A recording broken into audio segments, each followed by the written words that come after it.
Welcome back to my reviews of my favorite Transformers cartoon ever, Beast Wars. In today's review, we're taking a look at the episode Double Jeopardy. In this episode, the Predacons add a new member to their ranks in the form of the beautiful Blackarachnia. And Rattrap decides to jump ship and join the Predacons. Because, wouldn't you want to be on the same team as Blackarachnia too?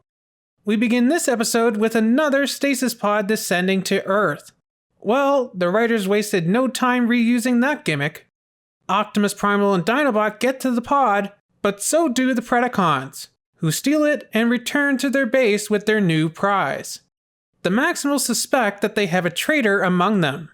And I'm sure if I ever played the game Among Us, I would put some kind of reference to that in here. Like some rat slipping info. Hey! Speaking metaphorically, that is. Well, I'm not so sure. What? Rattrap, I want to have a word with you. In private.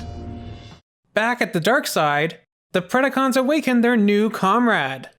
The new Predacon form is everything we could desire. Blackarachnia, terrorize!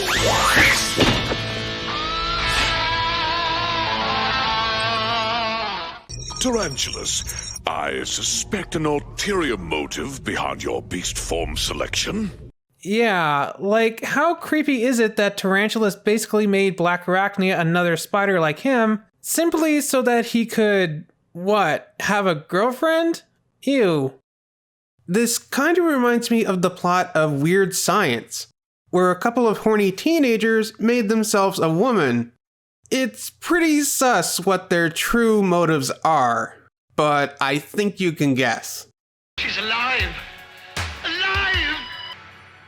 So, what would you little maniacs like to do first?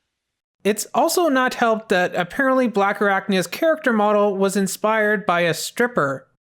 While I love Blackarachnia, she's an awesome character and she'll play a much greater role later in the series. Her origins are kind of dubious as she was basically made as sort of a sex object. I wonder if Wolfang and Insecticon were hot fembots. Would they have made it into the series instead of being cut or replaced? I bet some animator would be very happy to work on those models. As you may know, Insecticon was originally set to appear in the episode Power Surge, but creating a whole new model is expensive. And so he was cut, and his lines were given to Waspinator. And in the last episode, Fallen Comrades, it was originally supposed to be Wolfang who joined the Maximals instead. But again, budget costs. So they took Cheetor's model and modified it into Tigatron. Yet Blackarachnia, who was originally a repaint of Tarantulas, actually gets a whole new model. Again, I wonder if Wolfang and Insecticon were girls too, would they have made it into the show? Lesson learned.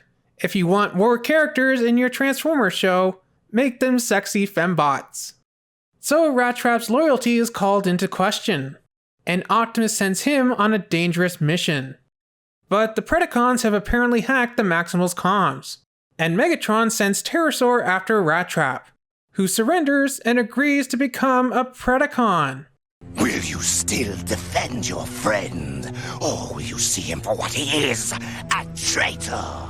You're a fine one to talk. So Pterosaur returns home with his new lieutenant. And I must say, I love his flair for the dramatic. Him using his wing as a curtain, and Rattrap doing a cute little wave and pantomiming behind him the whole time. Aww, I love it. It really makes me wish Pterosaur was in more of the show. So Pterosaur deposes Megatron yet again, but Megatron is not so easily held prisoner. The wise tyrant always ensures his prisons are designed for his personal escape. And Rattrap uses his lockpicking skills to break free as well. And again, we have some great animation here as Rattrap is sneaking through the vents and encounters a real mouse who points the way for him. And then Rattrap waves goodbye to Pterosaur. It's just so cute. and a level of animation that you rarely see these days. Also, I guess Rattrap can talk to normal rats? Does that make him a Disney princess like our boy Beachcomber? Rattrap discovers how the Predacons were able to hack their comms. A maximum chip. Huh, no wonder. But he is spotted by Tarantulas. So, the juicy rat has been running his maze. But not for long, tarantulas. Now where have I seen that recently? Behold, the Lord of Destruction, Skeleton. Meanwhile, the Maximals are waiting outside and attack on Rattrap's signal. Megatron, you will allow me to lead? A wise tyrant always allows a fool to take the lead in a crisis. That doesn't sound wise at all. I mean, just this past year or so was evidence of that. So it's an all-out battle. And one scene in here I'd like to point out is where Blackarachnia is just walking up on Cheetor as he's running at her, even blasting her spider legs off, and she does not give a flying slag and just lays him out. Dang, girl, you are hardcore. The Bubbles you know is gone! I'm hardcore now! So, Rattrap turns out not to be a traitor after all, but it was actually a ruse to sneak inside the Predacon base and retrieve their maximal decoder chip.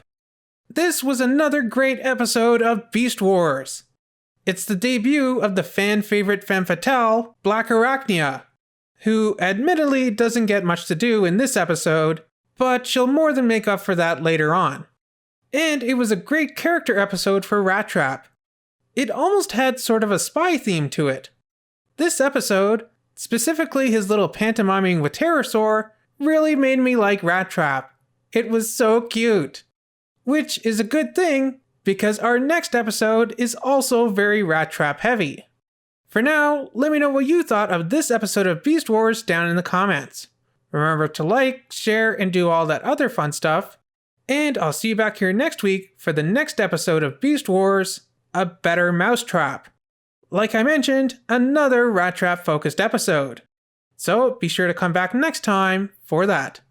I'll tell you why. I mean, if there's one thing I know, it's female stats. I mean, anything bigger than a handful, you're risking a sprained toe, you know, and...